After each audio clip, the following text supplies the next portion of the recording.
On se retrouve aujourd'hui pour une petite vidéo sur les automatismes, à savoir comment établir le tableau de signes d'une fonction affine de la forme mx plus p. Une fonction affine peut être soit croissante, soit décroissante, et donc on va avoir deux représentations graphiques possibles. Ce qui influence le signe, la croissance ou la décroissance d'une fonction affine, c'est le signe de m. Ici, si m est positif, la fonction sera croissante. Si m est négatif, la fonction sera décroissante. Donc, l'axe droite coupe forcément l'axe des abscisses en un point. Et si elle est croissante, soit d'abord au-dessous de l'axe, donc les ordonnées sont de signe négatif, soit après, au-dessus de l'axe, et les ordonnées sont positives. A l'inverse, si la fonction est décroissante, la droite se trouve d'abord au-dessus de l'axe, donc d'ordonnées positives, puis au-dessous de l'axe, donc d'ordonnées négatives. On peut alors établir le tableau de signes que voici. Donc entre moins l'infini et plus l'infini, la valeur d'annulation qui est moins p sur m, avec m bien entendu qui est différent de 0. Ici, même chose, entre moins l'infini et plus l'infini, et la valeur pour laquelle ça coupe l'axe des abscisses, moins p sur m. Donc, on a ici une valeur d'annulation, et donc ce qui nous intéresse, c'est le signe de mx plus p.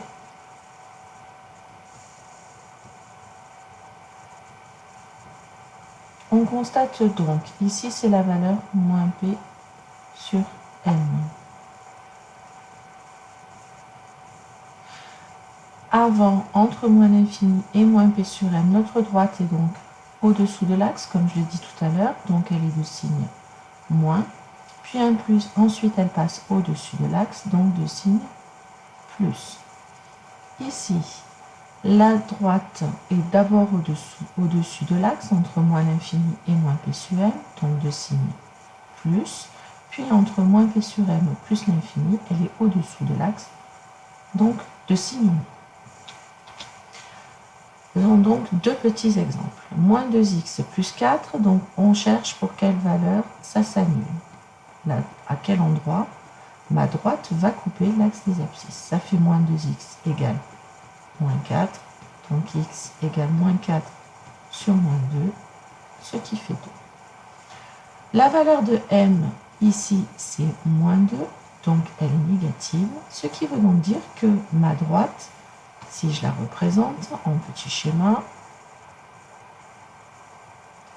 elle coupe l'axe des abscisses en 2 et elle est décroissante. Donc ici j'ai la valeur de 2.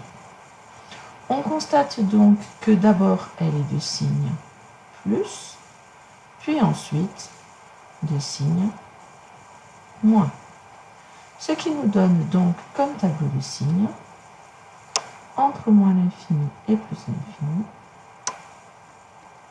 la valeur d'annulation qui est 2, donc ici le signe de moins 2x plus 4, et elle est d'abord de signe plus, puisque au-dessus de l'axe des abscisses, puis de signe moins, au-dessous de l'axe des abscisses. Un autre petit exemple, moins 3x plus 9.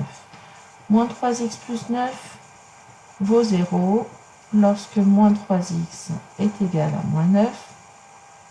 Donc lorsque x est égal à moins 9 sur moins 3, ce qui nous donne 3.